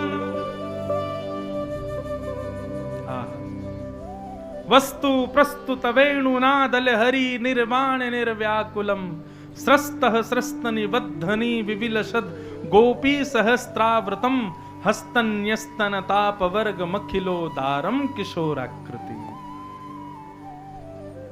कथा सुनने के बाद में श्याम सुंदर अपने लगने लगेंगे, प्रिय लगने लगेंगे, उन्हीं से ही प्रीति हो जाएगी। मैं तो अपनी कथा में कहा करता हूं बंधुओं, भागवत की कथा सुनने के पीछे उद्देश्य क्या है आपका? कहीं सस्ती पॉपुलैरिटी तो नहीं कि हम कथा करा लें, हमारा थोड़ा नाम हो जाए। कहीं कोई और उद्देश्य तो नहीं, कहीं पितरों की मुक्ति तो नहीं, कहीं दुखों से निवृत्ति तो नहीं। अगर इन सब भावों से आप कथा सुन रहे हैं तो आपसे हाथ जोड़ के क्षमा मांग रहे हैं कि आपके दर्द तो सिर में हो रहा है, दवाई पेट दर्द की खा रहे हो, दर्द ठीक नहीं हो। ये सारी क्रियाएं भागवत सुनने से संपन्न नहीं होंगी। भागवत से तो केवल एक ही चीज मांगो, क्या? श्री कृष्ण हमारे हो जाएं बस। यदि आपने ये मांगा तो भागवत जी निश्चित यही वस्तु दे देंगी। बाकी आप और किसी साधन को मांगने के लिए भागवत जी के पास आओगे तो आपकी वो मनोकामना पूरी नहीं हो पाएगी। यहां पर भागवत तो केवल ठाकुर जी को प्रदान करती है। यही बात समझानी है जो अंतिम पंक्ति है मीराबाई की, कि वैद्यम वास्तव मत्र वस्तु शिवदम, भागवत केवल और केवल कृष्ण से कृष्ण की प्राप्ति करा सकती है। भागवत से और कोई मनोकामना मत रखिएगा। क्योंकि भागवत का विषय यह है कि सातवें दिन आपके अंदर प्रेम प्रस्फुटित होगा, और जब प्रेम प्रस्फुटित होगा तो प्रेम के वशीभूत कृष्ण ही मिलेंगे और कोई नहीं मिलेगा। इसलिए भैया भागवत से और कोई कामना मत करना, आप और किसी कामना मनोकामना से बैठना भी नहीं। यहां तो केवल यही, हमारे जीवन में सुख आए दुख आए आपत्ति विपत्ति कुछ भी जीवन में आ रही है सब हम सह लेंगे नाथ, बस कृपा ये कर दो प्राण निकलें उससे पहले पहले आप हमको दिख जाओ एक बार। बस ये जितने लोग प्राण त्यागने के बाद दर्शन की अभिलाषा रखे बैठे हैं ना कि हम मरने के बाद भगवान से मिलेंगे, इन्हीं को ही नहीं मिलने वाले भगवान। इसलिए भैया अभी जीवित हो, और कब तक जीवित हैं कुछ पता नहीं है, इसलिए अभिलाषा ये रखो कि एक बार बिहारी जी हमको प्रत्यक्ष दिख जाएं बस, और हमारी कोई अभिलाषा नहीं। इस अभिलाषा से, इस मनोकामना से आप इस पंडाल में बैठिए, भागवत जी आपकी ये मनोकामना पूरी कर देंगे। और ये मनोकामना पूर्ण हो जाए तो फिर और चाहिए क्या? ठाकुर जी प्रत्यक्ष दिख गए, उसके बाद क्या अभिलाषा रह सकती है हमारे हृदय में? कोई नहीं। हम सत्य बता रहे हैं, अपनी बात कहेंगे तो ऐसा लगेगा कि आप लोग की ये अपनी प्रशंसा कर रहे हैं, अपनी ना कह के हम श्री भरत जी की बात बताएं। भरत जी जब राम जी से मिलने के लिए वन में जा रहे थे, राम जी को वापस लाने के लिए, तो निषाद राजगु जगह जगह बताता हुआ चलता था, ये गांव आ गया। तो जैसे ही कोई नए गांव में जाते हैं ना, तो भरत जी कहते हैं यहाँ के नगर देवता, इस गांव के देवी देवता कहाँ हैं?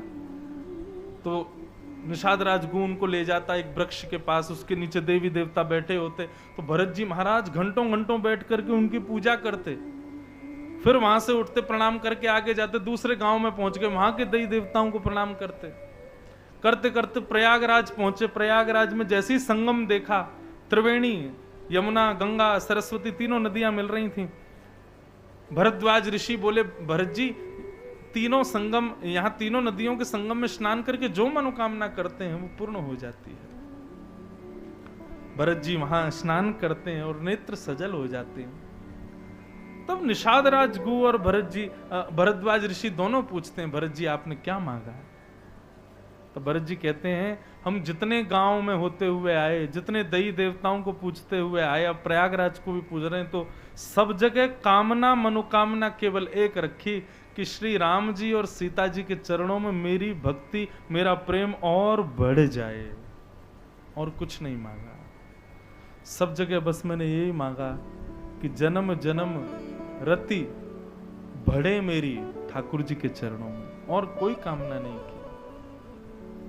मुझे और कुछ चाहिए भी नहीं, बस राम जी पहले से भी अधिक प्रिय मुझको लगने लग जाएं, श्री जानकी जी के चरणों में मेरी और निष्ठा बढ़ जाए, बस यही मांगा है मैंने, और कुछ नहीं मांगा।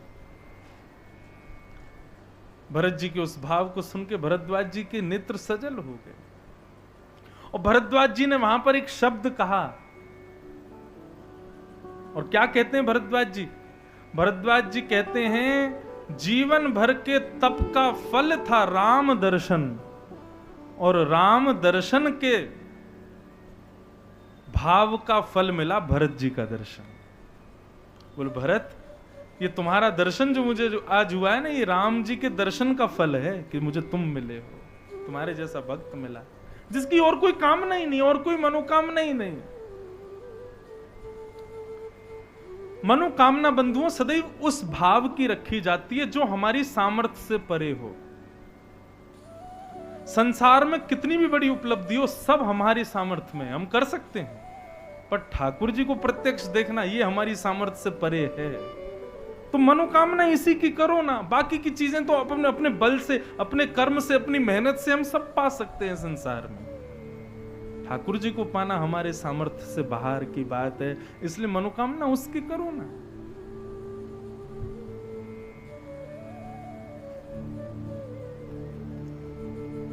तो विषय, अधिकारी, संबंध। अब चौथी बात, भागवत का प्रयोजन क्या है? तापत्रयोन्मूलनम।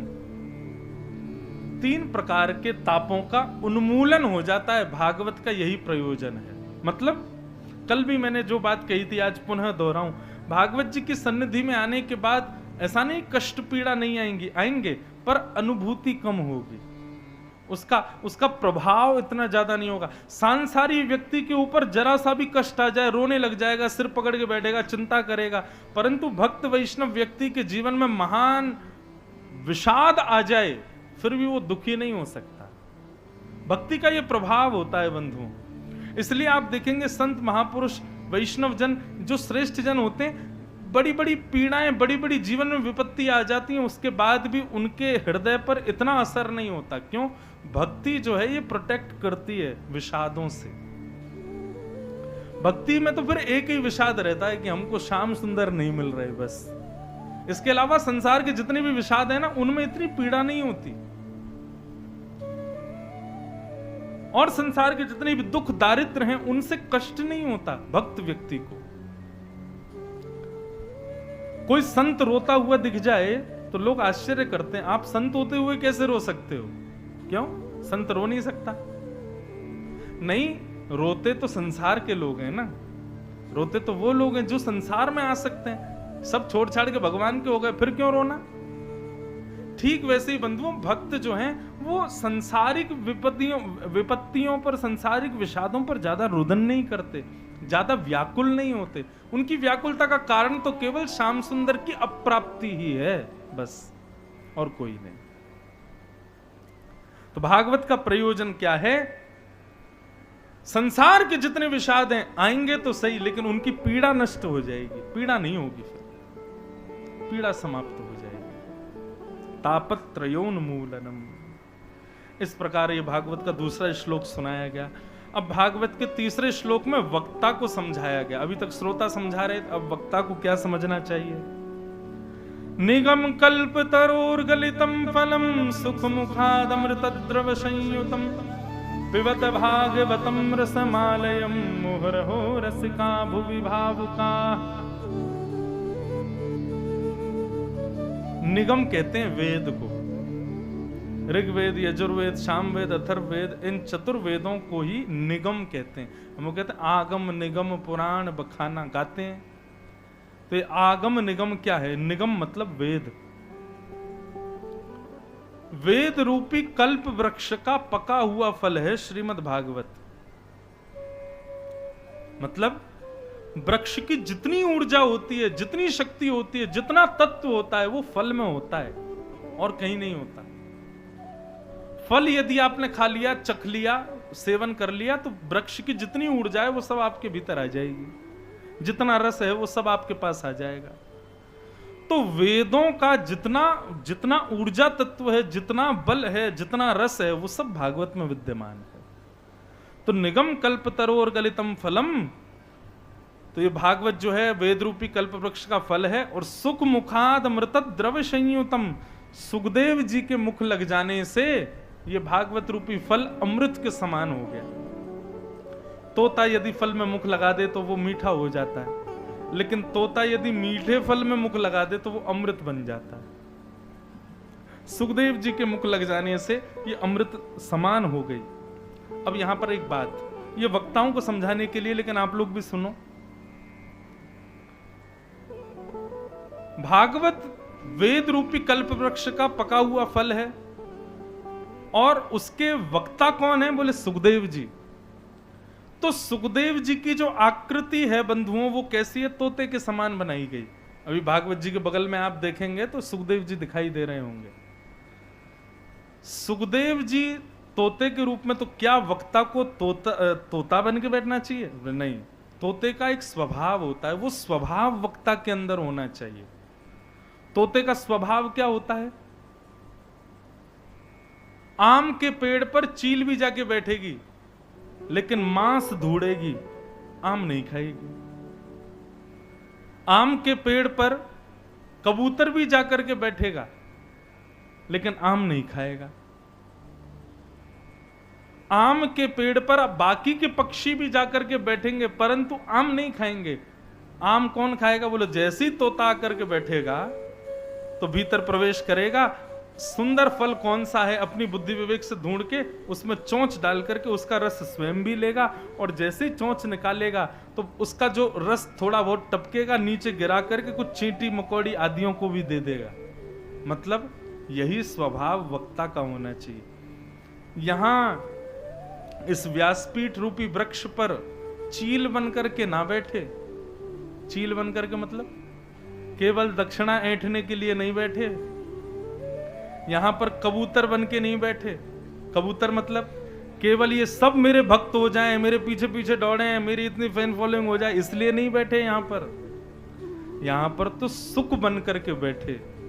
और सुखदेव का स्वभाव क्या है?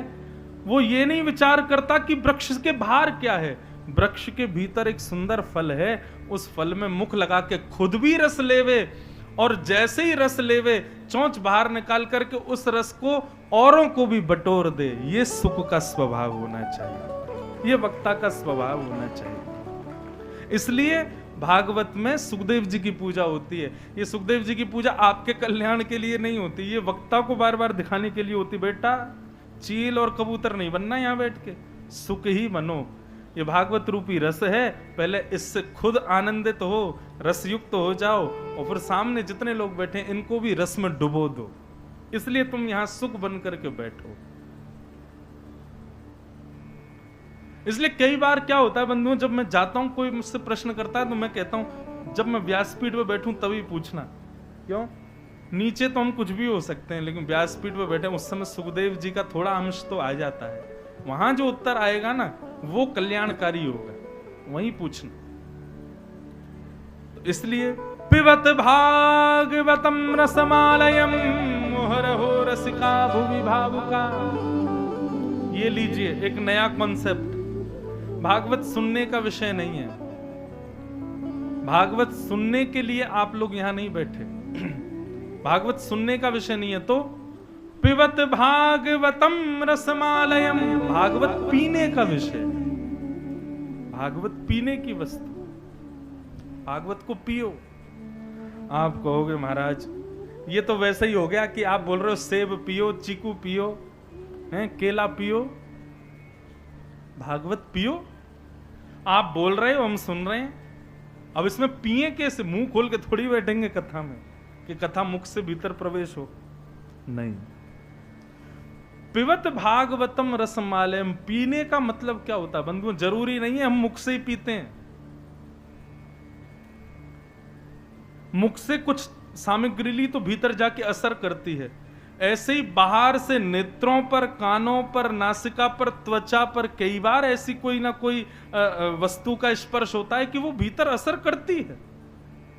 तो इसका मतलब हम प्रत्येक इंद्रिय से पीते हैं।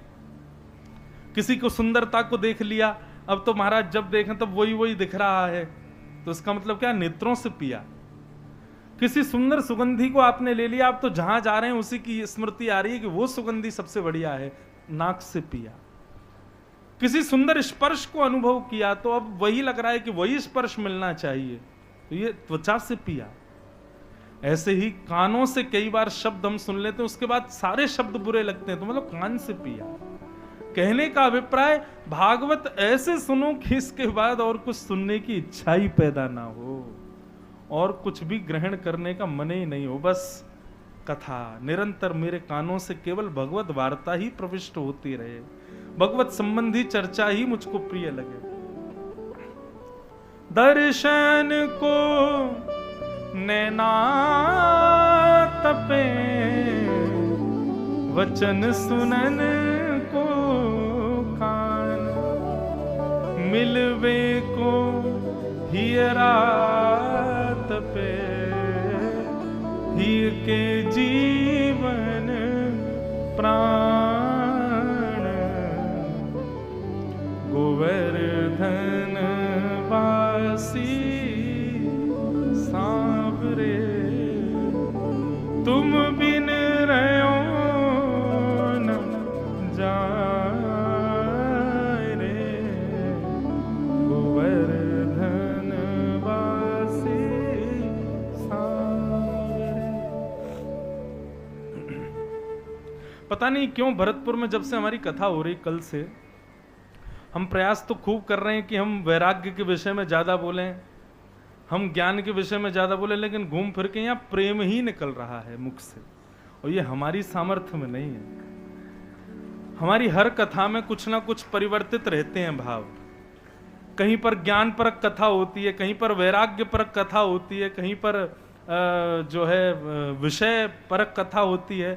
पर यहाँ कल से मैं अनुभव कर रहा हूं, मैं सोच विचार के नहीं बैठता मंच पे, परंतु यहाँ घूम फिर करके प्रेम पे ही आकर के सुई अटक रही है हमारी। तो इसमें फिर मन में विचार आता है, बेचारे यहाँ जो लोग केवल कथा में ज्ञान ही लेने आए हैं वो थोड़े वंचित हो जाते होंगे। ये क्या महाराज जी केवल कृष्ण के हो जाओ, कृष्ण के हो जाओ, कहाँ पति पत्नी सब यहीं बैठे हैं, इनको कहाँ छोड़ के जाएं, इनका क्या करें हम।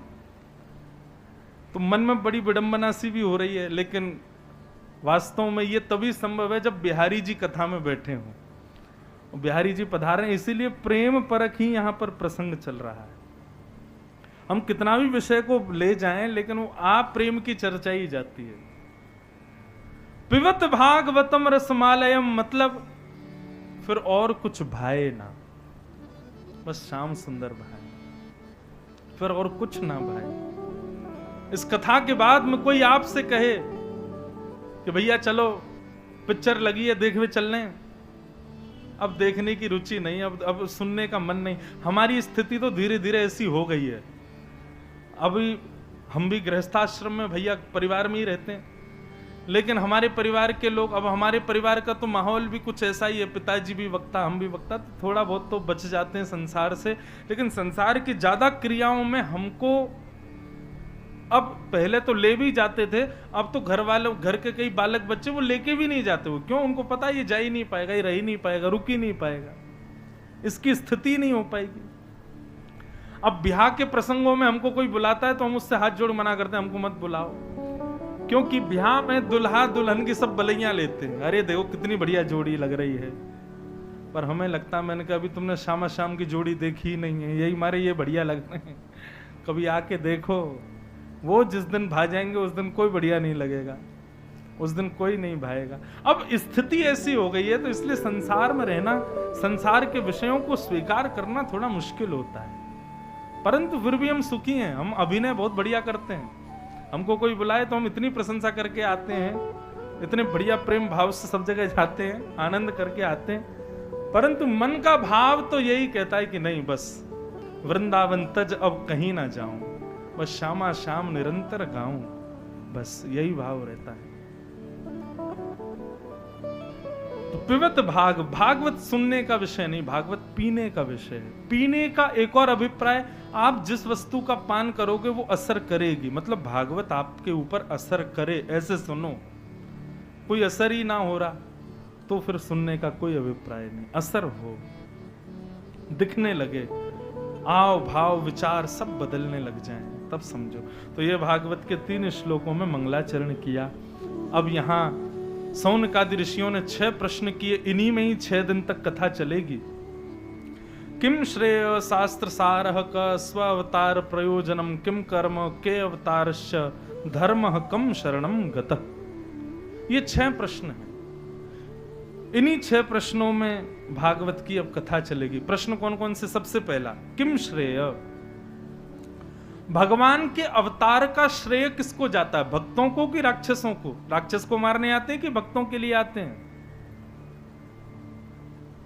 शास्त्र सारः का, हमारे हिंदू वैदिक सनातन धर्म में इतने सारे शास्त्र हैं, इन सब का सार क्या है? दूसरा प्रश्न। तीसरा प्रश्न, स्व अवतार प्रयोजनम, भगवान के अवतार का प्रयोजन क्या है? क्या करना चाहते हैं ठाकुर जी? कभी राम बन के, कभी कृष्ण बन के, कभी इंसान ही नहीं नृसिंह बन के आ गए, कभी कूर्म कछुआ बन के आ गए, कभी मत्स्य मछली बन के आ गए, कभी सूकर बन के आ गए, बराह। ये ठाकुर जी की लीला समझ में नहीं आती। जो काम इंसान बन के भी हो सकता है, वो इतने सारे रूप क्यों धारण करते हैं? चौथा प्रश्न, किम कर्म, भगवान आके करते क्या है? भगवान का कर्म क्या है? संसार में सब कर्म करते हैं, ठाकुर जी का कर्म क्या है? पांचवा प्रश्न, के अवतारश्च, भगवान के अवतार कितने? कोई कहता 10, कोई कहता 24, कोई कहता अनंत। एक बताइए कितने अवतार हैं भगवान के? और अंतिम प्रश्न, भगवान धर्म की स्थापना करते हैं, धर्म संस्थापनार्थाय संभवामि युगे युगे। भगवान हर युग में धर्म की स्थापना करते हैं, फिर भगवान तो चले जाते हैं, धर्म कहां जाता है? जब तक भगवान थे तब तक धर्म उनकी शरण में था, भगवान के जाने के बाद धर्म किसकी शरण में गया? ये 6 प्रश्न हैं। इन्हीं 6 प्रश्नों के उत्तर 6 दिन तक कथाओं में मिलेंगे। अब इन 6 प्रश्नों को याद रखना, कथा सुनना, आपको उत्तर मिलते रहेंगे अपने आप ही, अनायास। ये प्रश्न किए किसने? सौनकादि 88,000 ऋषियों ने ये प्रश्न किए सूत जी महाराज से। भागवत की बंधुओं 3 धाराएं चलती हैं। सूत जी कथा सुना रहे हैं सौनकादि ऋषियों को, सुखदेव जी कथा सुना रहे हैं परीक्षित को, और श्री मैत्रेय मुनि कथा सुना रहे हैं विदुर जी को। इन्हीं तीनों के मिश्रण की कथा हम लोग सुनेंगे। तो कभी मैं कहूंगा सूत जी बोल रहे हैं, कभी कहूंगा सुखदेव जी बोल रहे हैं, कभी मैं कहूंगा मैत्रेय मुनि बोल रहे हैं, तो आप लोग विचलित मत होना। इन तीनों का ही संग्रह श्रीमद् भागवत है। जब ये 6 प्रश्न सुने तब सूत जी ने अपने गुरुदेव को प्रणाम किया, गुरु को वंदन करते हुए प्रार्थना करते हैं, यम प्रव्रजन्तमनुपेत अपेत कृत्यम द्वैपायनो विरह कातरया जुहाव पुत्रेति तन्मयतया तरवो विनेदुस् तम सर्वभूत हृदयम मुनिमानतोऽस्मि। एक प्रश्न जो कि अधिकतर लोगों का होता है, क्या जीवन में गुरु का होना जरूरी है? बिना गुरु के हम जीवन नहीं जी सकते? बंधुओं देखो, इसका उत्तर बड़ा मैं यदि दूंगा तो बड़ा कंट्रोवर्सी वाला बन जाएगा, क्योंकि मेरा विश्वास कहता है कि दीक्षा से ज्यादा दिशा का पालन करो। लोग दीक्षा का पालन करते हैं, दिशा का पालन नहीं करते। यदि आप दिशा का पालन करने लग जाओ तो प्रवचन करने वाला, भगवत संबंधी वार्ता करने वाला हर व्यक्ति आपके लिए गुरु है। दीक्षा का मतलब कोई ऐसा नहीं कि आप एक संप्रदाय, एक गुरु में ही बंध जाओ। सबसे ग्रहण करो और अपने पथ को सुमार्ग लगाते चलो। दीक्षा से कल्याण नहीं होगा, पर हां, यदि आपने दीक्षा नहीं ली लेकिन आपने किसी श्रेष्ठ जन की कथा से या उसके प्रवचन से उसकी दिशा ग्रहण कर ली, उसने जो कहा वो आपने मान लिया, तो समझ लीजिए कि आपका कल्याण होना है। अच्छा, इसका प्रमाण क्या है? महाभारत। महाभारत का प्रारंभ किस भाव से हुआ? अर्जुन ने भगवान से कहा, सेनयोर भयोर मध्य रथम स्थापयमेच्युत, हे अच्युत। भैरवी अर्जुन ने कहा, मेरे रथ को ले जाकर के उभय सेना के बीच में खड़ा कर दीजिए, मैं देखना चाहता हूं मुझे किससे युद्ध करना है। भगवान बोले, वाह, बड़ी तेजस्वी आवाज में बोला है अर्जुन, ऐसा लगता है महाभारत का युद्ध यूं ही जीती आएगा। भगवान ने रथ निकाला और जैसे ही रणभूमि में लेकर के गए, भगवान बोले, अर्जुन दृष्टि से देख लो, यही सब, इन्हीं सबको मारना है तुमको। अर्जुन ने जब समीप आकर के देखा, भीष्म पितामह, दुर्योधन, दुशासन, कर्ण आदि, इन सबको जब देखा, भगवान बोले, देख लिया? अर्जुन ने कोई उत्तर नहीं दिया। पीछे मुड़ करके भगवान ने जब देखा तो अर्जुन की आंखें लाल, आंखों से अश्रु गिर रहे हैं, हाथ कांप रहे हैं, पैर कांप रहे हैं, मुख के होठ फड़फड़ा रहे हैं। भगवान बोले, क्या हुआ? मैं युद्ध नहीं कर सकता, ये लीजिए मेरा धनुष, ये लीजिए मेरा तस्कर, मैं ये युद्ध नहीं लड़ सकता नाथ। भगवान बोले, क्यों? देखिए ये सब मेरे हैं, पितामह भीष्म ने हमको गोद में खिलाया है, मैं इनको कैसे मारूं? दुर्योधन, दुशासन, ये सब मेरे प्रिय हैं, मेरे भाई हैं। भले ही हम लोगों के बीच में बातचीत नहीं होती, लेकिन ये मेरे भाई हैं, मेरे अपने हैं। मेरे चाचा के पुत्र हैं, मेरे गुरुदेव खड़े हैं जिन्होंने मुझे धनुष उठाना सिखाया, जिन्होंने मुझे बाण उठाना सिखाया, चलाना सिखाया, वो मेरे सामने खड़े हैं। केशव मैं कैसे मार सकता हूं इनको? मुझे हस्तिनापुर का राजा बनना है, इंद्रप्रस्थ की गद्दी पर बैठना है, लेकिन अपनों को मारने के बाद वो गद्दी मिलेगी तो मुझे वो गद्दी अस्वीकार है, मैं नहीं बैठूंगा, मैं इनको नहीं मार सकता।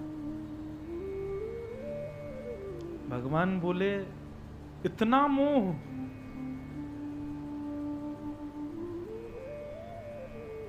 कायरों जैसी बात मत कर अर्जुन, ये तुझे पहले सोचना चाहिए था। युद्ध का शंखनाद हो चुका है, युद्ध प्रारंभ की स्थिति में है, सामने सब योद्धा खड़े हैं,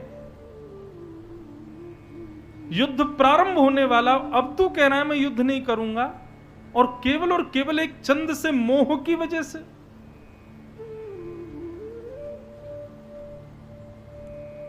तब भगवान ने अर्जुन को पहले तो बहुत फटकारा और ऐसा भी कहा जो मंच से नहीं कह सकता। वैसे तो कहने में कोई अभिप्राय नहीं, भगवान बोले ये तू जो बात कर रहा है, ऐसी बातें करने वाला व्यक्ति ना तो पुरुष माना जाता ना स्त्री, बीच का ही है। जिस तरीके की तू वार्ताएं कर रहा है, कायरों जैसे घबरा रहा है, पहले विचार करना चाहिए था। तब भगवान ने अर्जुन के मोह को नष्ट करने के लिए गीता सुनाई,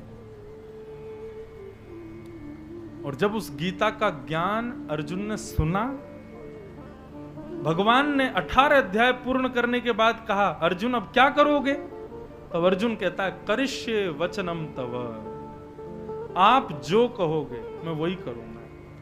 भगवान बोले तो फिर युद्ध करो।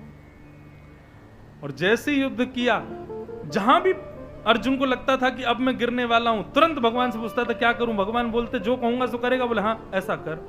कई बार अर्जुन अगर सामान्य व्यक्ति देखे तो उसको लगेगा कि इसमें मेरा अनहित है, लेकिन अर्जुन अनहित वाले कार्यों को भी पूर्ण विश्वास के साथ करता था, और उसका परिणाम क्या हुआ? महाभारत का युद्ध ऐसे जीत गया जैसे कोई बालक गाय के खुर के गड्ढे को पार कर जाता है। केवल और केवल कृष्ण की दिशा ने उसको युद्ध जिताया। भगवान ने कोई ये बताया हो कि ऐसे बाण पकड़ो, ऐसे चलाओ, यहां छोड़ो, ये करो, नहीं। भगवान ने केवल ज्ञान का उपदेश किया, उसको दिशा बता दी। चलना तुझे ही है, करना तुझे ही है, युद्ध तू ही लड़ेगा, हम तो केवल दिशा देंगे। और उस दिशा ने महाभारत का युद्ध जिता दिया। उसी दिशा को मैं परोस रहा हूं, उसी दिशा को कोई और व्यासपीठ से परोसता है। दिशा के मुख्य प्रवर्तक तो श्री कृष्ण ही हैं, उन्होंने ही दी है, उन्हीं के द्वारा दी गई दिशा ही हम सब प्रदान कर रहे हैं वक्तागण। उसको श्रेष्ठ रूप से ग्रहण करना, ये असली दीक्षा है। केवल गुरुमंत्र लेने से, हाँ गुरुमंत्र लेने से कल्याण होता है, उसकी अलग विधि है, वो अलग प्रकार का कल्याण है, परंतु मूल कल्याण जीवन का तो तभी होगा जब आप अपने गुरु की वाणी को गुरु मान करके वो जो कहें उसको करो, उससे कल्याण होगा। सूरदास जी महाराज बिना नेत्रों के भी ठाकुर जी को देखते थे, सबको पता होगी कथा। एक बार गोसाई जी ने ठाकुर जी को वस्त्र ही नहीं पहनाए, सूरदास जी रोज पेटी पर गा देते थे, आज ठाकुर जी ने पीले वस्त्र पहने हैं, आज ठाकुर जी ने नीली पीतांबरी पहनी है, आज ठाकुर जी ने गले में वैजंती माला पहनी, आज ऐसा। सब लोग आश्चर्य करते, बोले सूरदास को दिखता है नहीं, और ये गा बिल्कुल स्पष्ट देता है कि श्रीनाथ जी ने ऐसे कपड़े पहने हैं। गोसाई जी बोले हमको तो लगता है ये पहले से ही सोच के आते हैं और भगवान इनकी लाज बचा लेते हैं, लेकिन क्या हो जब ठाकुर जी वस्त्र ही नहीं पहने तो ये सोच के आते होंगे नीले हरे गुलाबी बैगनी वस्त्रों के बारे में गा देते हैं, मोती का श्रृंगार आदि आदि सब गा देते हैं। आज हम ठाकुर जी को वस्त्र ही नहीं पहनाएंगे, फिर देखते हैं ये क्या गाएंगे। यदि आज इन्होंने गा दिया तो मान जाएंगे कि भैया हाँ सूरदास को बिना नेत्रों के दिखते हैं ठाकुर जी।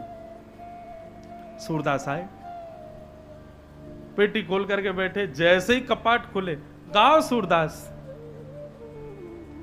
सूरदास जी पहले तो मुस्कुराए, आहा जय हो भलैया जाऊं, इतने प्यारे लग रहे हैं आज तो ठाकुर जी। सुनाओ सूरदास, कैसे लग रहे हैं आज? ठाकुर जी का श्रृंगार कैसा है? सूरदास जी बोले आज तो और दिनांत से ज्यादा प्यारे लग रहे हैं। बोले ऐसे कैसे माने, जरा गा के सुनाओ। सूरदास जी बोले आज हरि देखे नंगम नंगा, मोतन माल गले उर साजे, छवि के उठत तरंगा। आज हरि देखे नंगम नंगा। गोसाई जी आदि परिकर के मंदिर के जितने लोग, सबने सूरदास जी को दंडवत किया। बोले जय हो सूरदास। हम सबके पास बाह्य नेत्र हैं, फिर भी श्याम सुंदर को इन दो नेत्रों से नहीं देख पाते। सूरदास तुम्हारे पास तो नेत्र ही नहीं है, फिर तुम कैसे पता कर पाते हो कि ठाकुर जी कैसे हैं? तब सूरदास जी पता है क्या कहते हैं? भरोसो दृढ़ इन चरणन केरो। केवल अपने गुरुदेव के चरणों के प्रति भरोसा, विश्वास। बंधुओं, ये तर्क वितर्क करने वाले लोगों के विषय से परे की बात है जो मैं कर रहा हूं। वो लोग इसको नहीं समझ पाएंगे जिनके मन में तर्क कुतर्क चलते रहते हैं ना, ऐसा कैसे हो गया, ये कैसे हो गया, ऐसे कैसे कर सकते हैं। उन लोगों को ये बात नहीं समझ आएगी। पर जो यहां प्रेमी जन बैठे हैं, गुरु के वचन अटल कर मानो, साधु समागम कीजिए। आप गुरु के प्रति पूर्ण निष्ठा अर्पित कर दो अपनी, फिर देखना चमत्कार। गुरु भले ही अपने पद से भ्रष्ट हो जाएगा, लेकिन अपने शिष्य को वो सदगति प्रदान करवा देगा। सूरदास जी कहते हैं भरोसो दृढ़ इन चरणन केरो, श्री वल्लभ नख चंद्र छटा बिन, सब जग माही अंधेरो। साधन और नाहिया कलि में, जासो निबेरो। सूर कहाँ कहे दुविध आंधरो, मैं तो बिना मूल को चेरो। भरोसो दृढ़ चरणन केरो। गुरु के चरणों के प्रति अटूट विश्वास, भरोसा।